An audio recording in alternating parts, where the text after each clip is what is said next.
ಕಡಬ ತಾಲೂಕು ಹಿಂದೂ ಸಂಗಮ ಆಯೋಜನಾ ಸಮಿತಿಯ ವತಿಯಿಂದ ಕಡಬ ತಾಲೂಕಿನ ವಿವಿಧೆಡೆ ಜನವರಿ 25ರಿಂದ ಫೆಬ್ರವರಿ 1ರ ತನಕ ಹಿಂದೂ ಸಂಗಮ ಕಾರ್ಯಕ್ರಮಗಳು ನಡೆಯಲಿವೆ ಎಂದು ಹಿಂದೂ ಸಂಗಮ ಆಯೋಜನಾ ಸಮಿತಿಯ ಅಧ್ಯಕ್ಷ ಹರಿರಾಮಚಂದ್ರ ಉಪ್ಪಿನಂಗಡಿ ತಿಳಿಸಿದ್ದಾರೆ. ಅವರು ಕಡಬದಲ್ಲಿ ಸುದ್ದಿಗೋಷ್ಠಿಯಲ್ಲಿ ಮಾತನಾಡಿ, ಸಮಿತಿಯ ಯೋಜನೆಯಂತೆ ಕಡಬ ತಾಲೂಕಿನ 7 ಪ್ರಮುಖ ಕೇಂದ್ರಗಳಲ್ಲಿ ಹಿಂದೂ ಸಂಗಮ ಕಾರ್ಯಕ್ರಮಗಳನ್ನು ಹಮ್ಮಿಕೊಳ್ಳಲಾಗಿದೆ.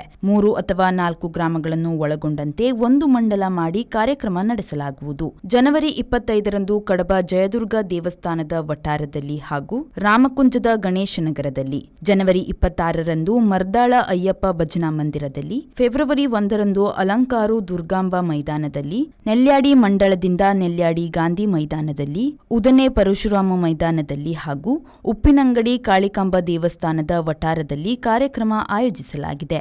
ಎಲ್ಲಾ ಕಡೆ ಮಧ್ಯಾಹ್ನದ ಬಳಿಕ ಕಾರ್ಯಕ್ರಮ ನಡೆಯಲಿದ್ದು, ಸಾಂಸ್ಕೃತಿಕ ಕಾರ್ಯಕ್ರಮ ಸೇರಿದಂತೆ ಸಭಾ ಕಾರ್ಯಕ್ರಮ ನಡೆಯಲಿದೆ ಎಂದರು. ಪ್ರಥಮ ನಮಗೆ ಈಗ ಸಿಗುವಂತ ಮಂಡಲ ಅಂತ ಹೇಳಿದ್ರೆ ಮರ್ದಾಳ, ಅದು ಕಡಬ ತಾಲೂಕಿನಲ್ಲಿ ಬರ್ತದೆ. ಮರ್ದಾಳ ಅಲ್ಲಿ 26ನೇ ತಾರೀಕು, ಜನವರಿ 26ನೇ ತಾರೀಕು ಅಯ್ಯಪ್ಪ ಭಜನಾ ಮಂದಿರ ಮರ್ದಾಳ ಇಲ್ಲಿ ಈ ಕಾರ್ಯಕ್ರಮ ನಡೆಯುತ್ತದೆ. ಸಂಜೆ 3ಕ್ಕೆ ಪ್ರಾರಂಭ ಆಗ್ತದೆ.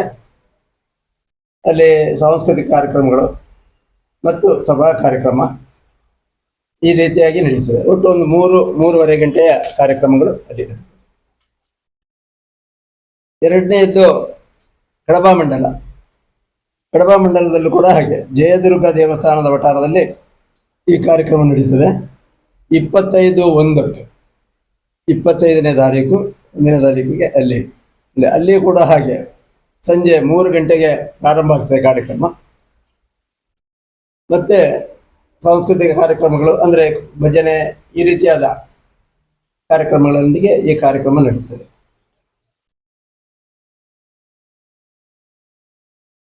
ಹಾಗೆ ಕುಂತೂರು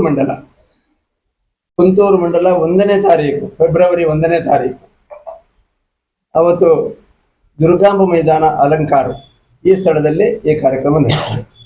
ಅದು ಕೂಡ ಸಂಜೆ 3 ಗಂಟೆಗೆ ಪ್ರಾರಂಭ ಆಗ್ತದೆ. ಅಲ್ಲಿ ಬೇರೆ ಬೇರೆ ಕಾರ್ಯಕ್ರಮಗಳೊಂದಿಗೆ ಸಭಾ ಕಾರ್ಯಕ್ರಮದೊಂದಿಗೆ ಈ ಕಾರ್ಯಕ್ರಮ ಸಮಾಪನ ಆಗ್ತದೆ. ಆಮೇಲೆ 4ನೇ ಮಂಡಲ ರಾಮಕುಂಜದ ಗಣೇಶ್ ನಗರ ಆತೂರು ಆ ಸ್ಥಳದಲ್ಲಿ ಕಾರ್ಯಕ್ರಮ ಆಗ್ತದೆ. 25/1/26ಕ್ಕೆ ಸಂಜೆ 4:00ಕ್ಕೆ ಅಲ್ಲಿ ಪ್ರಾರಂಭ ಆಗ್ತದೆ ಕಾರ್ಯಕ್ರಮ. ಸುದ್ದಿಗೋಷ್ಠಿಯಲ್ಲಿ ಆಯೋಜನಾ ಸಮಿತಿಯ ಗೌರವಾಧ್ಯಕ್ಷ ಗೋಪಾಲಕೃಷ್ಣ ಪಡ್ಡಿಲಾಯ, ಉಪಾಧ್ಯಕ್ಷ ಡಾಕ್ಟರ್ ಸುರೇಶ್ ಕುಮಾರ್ ಕೂಡೂರು, ಕಾರ್ಯದರ್ಶಿ ಪ್ರಮೋದ್ ರಾಯ್ ನಂದಗುರಿ, ಸಹಕೋಶಾಧಿಕಾರಿ ಗಾಯತ್ರಿ ಸುರೇಶ್ ಕುಂಡಡ್ಕ ಉಪಸ್ಥಿತರಿದ್ದರು. ದಿವಾಕರ್, ವಿ4 ನ್ಯೂಸ್, ಕಡಬ.